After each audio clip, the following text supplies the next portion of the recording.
Oldinlari aytganimdek, kichkina summa bilan savdoni boshlashni maslahat bermayman. Pulinglarni sliv qilib olish imkoniyatingiz yuqori darajaga boradi.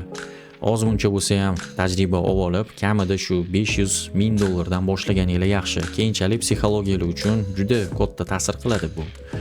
Agar el qator aytadigan bo'lsangiz, qo'limda faqat shu 100 dollar bor, mashina risk qilmoqchiman deydigan bo'lsangiz, xo'p, mayli, nima ham derdik. Misol uchun mana 100 dollar depozit qildinglar. Qaysi yo'nalishda savdo qilishinglarni oldin aniqlab olinglar. Misol uchun bu aksiya bo'lishi mumkin yoki kriptovalyuta bo'lishi mumkin va oltin qoida bor.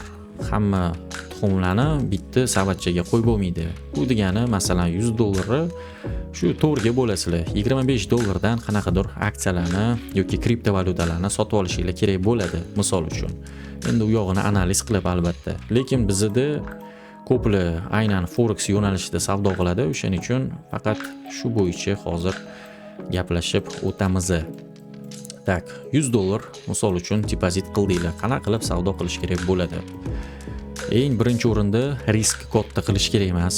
Bu degani, mamnaq turib kichkina lotdan boshlash kerak. Даже tajribali bo'lsa ham. Nimaga? Chunki manba summa katta emas. Ani har xilcha signal kanallarda ko'rayotgan narsalar bu har doim ham o'xshaydi degani emas. Hammasi ham sizlar o'ylaganchalik realniy bo'lmasligi ham mumkin. To есть 100 dollarni masalan 1,5 mingga ko'targan bo'lsa, unda o'xshasa sizlarda o'xshaydi degani emas. Unda bugun o'xshasa ertaga o'xshaydi degani emas. Bu как бы уже qimor bo'lib ketyapti-da. Trading bu nima? Bu stabil daromad. Stabil daromad eng shu minimumdan boshlanadi. Fundament qurish uchun oldin tegini mustahkam qilish kerak bo'ladi birinchi o'rinda. Ya'ni 100 dollarni birinchi qoida saqlab qolishni o'rganinglar. Saqlab qolish uchun katta risk qilish kerak emas. Saqlab qolish uchun stop lossni ishlatishni bilish kerak.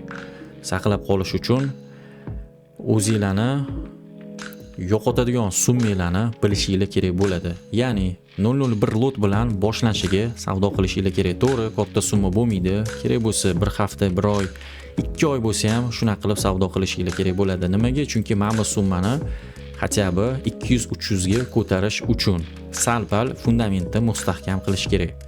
Bu birinchi yo'li. Ikkinchi yo'li, o'zingizga planka qo'yib olinglar. Masalan, чтобы motivatsiya bo'lishi uchun 100 dollar depozit qildinglar, kuniga masalan 2 dollar ishlayapsizlar.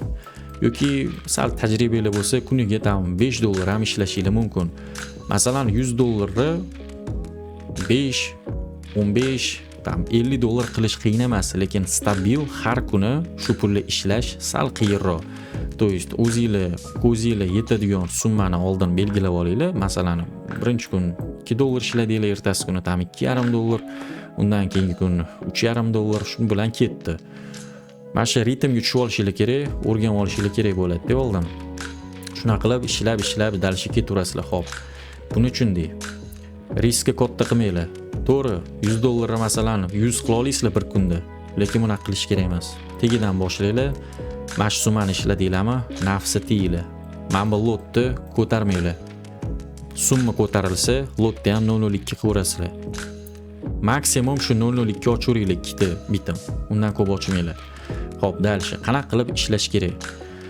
Maslahatim faqat mana shu tillarga yopishib olmasdan, qo'pol qilib aytganda, mana bu yerda yana boshqa, ayniqsa valyutniy paralarni e'tiborga ham olinglar. Misol uchun, Avstraliya paralari yaxshi.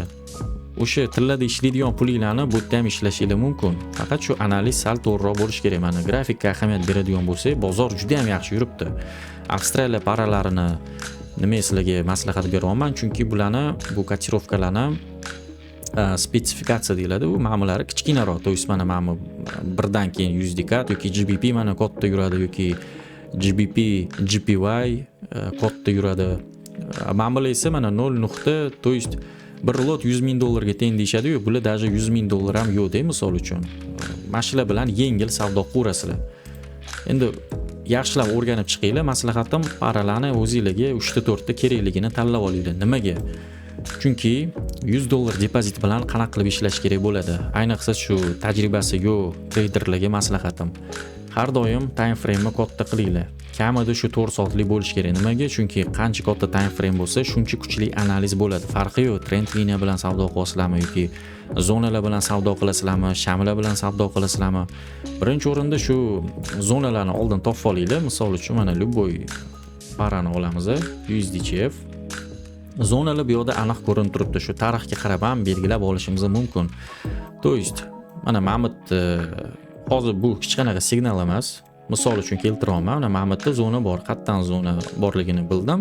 Chunki Mamutdan narx qaytgan, qachondir Mamutdan narx qaytgan, mana tarixga ahamiyat bersanglar ham narx qaytgan, to'g'ri. Mana masjidga kelgandan keyin kichkina risk qilishingiz mumkin. Ozgincha masofa yursa ham, хотя бы 1 maksimum shu 2 dollaringlarni ishlab olasizlar. To есть, bu yoqqa kelguncha to'g'ri. Sabr qilish kerak, to'g'ri. Mamutlarda ham zonalar to'lib yotibdi, lekin qancha katta time frame bo'lsa, shuncha kuchli zona bo'ladi. Reaksiya berishi ehtimoli juda ham yuqori. Agar uzoqroq masofaga ishlasanglar, yana ham yaxshi. Lekin bizning maqsad shu kuniga 1-2 dollardan boshlash. Ko'zni bozorga o'rgatib olish uchun oldin mana shu paralarni xarakterini o'rganib olishinglar kerak. Agar ketadigan bo'lsanglar, misol uchun mana Mamut oladigan bo'linglar, mana hozir narx pastga tushyapti, Mamutda zona bor. Qachon bu yoqqa kelar ekan deguninglarchi, shuning uchun aytaman, 3-4 ta parani tanlab olinglar. Bu yoqqa yetib kelgunicha uje qayerdadir mana bunaqa paralarda uje imkoniyat bo'ladi. Misol uchun Mamutda sellga yaxshi imkoniyat bo'ladi. Hop. Misol uchun tillada ishlamoqchi bo'lsanglar, qanaqa qilib bu yerda yo'l tutish kerak. Bu yerda ham xuddi shu. Oldin zonalarni tanlaysizlar. Zonalarni chizib olasizlar. Agar endi bilmadim qaysi strategiya bo'yicha ishlaysizlar, oldin o'zingizlarni savdo rejalarini tuzib olinglar. Men sizlarga o'rgata olmayman, aynan qaysi strategiya bo'yicha ishlanglar deb. O'zim ishlaydiganim mana shu zona, shamchalar bilan ishlayman, toza klassika bilan ishlayman. Har bir mana shu strategiya haqida kanalimda videolar olganman, bemalol foydalanib olishingiz mumkin. Aytmoqchi bo'lganim, qaytarib o'taman, shu kichkina time frame da ishlasanglar ham, lekin o'zingizlarning strategiyalarni katta time frame da analiz qilinglar. Tradingda nima muhim? Sabr muhim. To есть sabr bilan savdo qiladigan bo'lsanglar, albatta o'zingizlarni natijalarni olasizlar. Xo'p, savollar bo'lsa bemalol berishingiz mumkin kommentariyalarda. O'rganingiz uchun kattakon rahmat. Hammaga omad.